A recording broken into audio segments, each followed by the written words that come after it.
হক, সহকারী পরিচালক দুর্নীতি দমন কমিশন, সমন্বিত জেলা কার্যালয় গাজীপুর। আর আমার সহকর্মী আছে আরও 3 জন। আমরা 4 সদস্য বিশিষ্ট একটা টিম এখানে অভিযান পরিচালনা। Thank you. আর 3 টাকার যে জরুরি আউটডোরে 3 টাকা থাকে 5 টাকা দেয়। তারপর এক্সরে মেশিন নষ্ট, আলতা মেশিন নষ্ট, আউটসোর্সিং কাজ দিয়ে কাজ করা, খাবারের মূল্য নিম্নমানের, আশেপাশে পরিবেশের মান অনেক নোংরা, এছাড়াও আরও কেনাকাটায় অনিয়ম, এই সমস্ত অভিযোগের আজকে আমরা অভিযান গেলে আমরা দেখতে পাই। আমাদের প্রথমে সকাল 9টার দিকে এসে আমরা ছদ্মবেশে প্রায় 2 ঘন্টার মতো আমরা অবজারভেশন করি। অবজারভেশনের বেশ কিছু তথ্য আমরা উল্লেখ করি পাই। সেটা হলো জরুরি বিভাগে দেখতে পাই যে ওই কাজ করে সে ব্যান্ডেজ বাঁধার পরে বা ওষুধ দেওয়ার পরে রোগীর কাছ থেকে 50 টাকা 100 টাকা দূর করে নিচ্ছে। এটা আমরা প্রাথমিকভাবে দেখতে পাই। খাবারের রুমে রান্না করে গিয়ে দেখি যে সেখানে যে পরিমাণ একটা রোগীকে খাবার দেওয়া দরকার তার অর্ধেকও দেওয়া হচ্ছে না। দীর্ঘ 8 থেকে 9 মাসে এখানে যে রান্না করে তার বক্তব্য অনুযায়ী, রোগীদের বক্তব্য অনুযায়ী, এখানকার স্টাফদের বক্তব্য অনুযায়ী গত 8 থেকে 9 মাস ধরে একটানা মুরগি দেওয়া হচ্ছে। মোটামুটি অনেকগুলো বিষয় হাসপাতালে, যে খাবারের বিষয়, খাবারের নিম্নমান, পরিবেশ অপরিচ্ছন্ন, ডিউটিতে আগে পরে যাওয়া আসা, তারপর কেনাকাটায় অনিয়ম, তারপর 3 টাকার জায়গায় 5 টাকা নেওয়া, এই সমস্ত বিষয়গুলো আরও সহ আরও বিভিন্ন অভিযোগ ছিল। আপনারা তো অবজার্ভ করেছেন 1-2 ঘন্টা, মূলত সকাল থেকে আমরা অবজার্ভ করেছি। ডাক্তার বানাতে কোনো অবহেলা পাইছেন কিনা?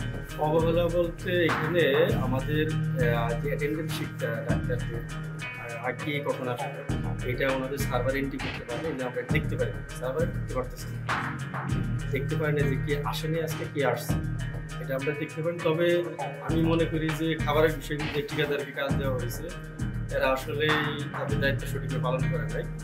আর এখানকার কর্তৃপক্ষ তারপরেও তাদেরকে কেন এখানে রাখলো বা তাদের মাধ্যমে খাবার সরবরাহ করতেছে এটাও আমরা ফিউচারে বিশ্লেষণ করবো। আর সব কিছুতে আসলে এগুলো যারা যে দায়িত্ব, যে ওয়ার্ডে রুগীকে ওষুধ দেওয়া হয় না, ডাক্তার প্রেসক্রিপশনে ওষুধ যেগুলো লিখেছে সেগুলোতে দিয়েছেই, যে ওষুধগুলো লেখা হয় নাই সেগুলো বিতরণ দেখানো হয়েছে। এটা একটা বড় একটা সমস্যা। আমি মনে করি যেগুলো এই ওষুধগুলো কোথায় গেল, আমি প্রাথমিকভাবে ধরে নিব যে এই ওষুধগুলো আত্মসাৎ হয়েছে।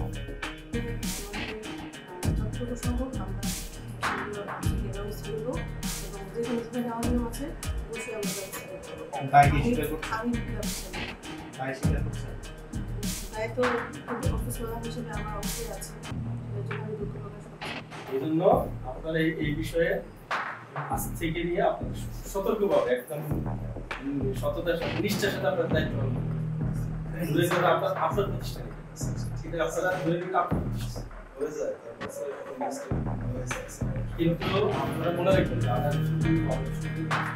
আমার একটা আপনার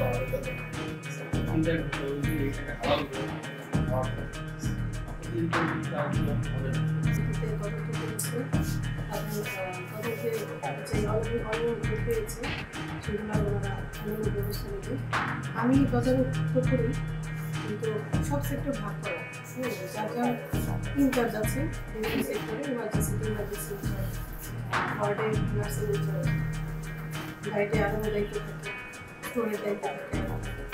তো সব কম্বিনেশন মিলে এবং সব কিছু মিলেই হচ্ছে সবার একটা টিম ওয়ার্ক। উপজেলাতে যে ব্যবস্থা করা এটা একটা টিম ওয়ার্ক। তো সবাই মোটামুটি সেটা দায়িত্ব প্রধান হিসেবে সব কিছু মেনটেন করার দায়িত্ব আমার, কিন্তু আমাদের দায়িত্ব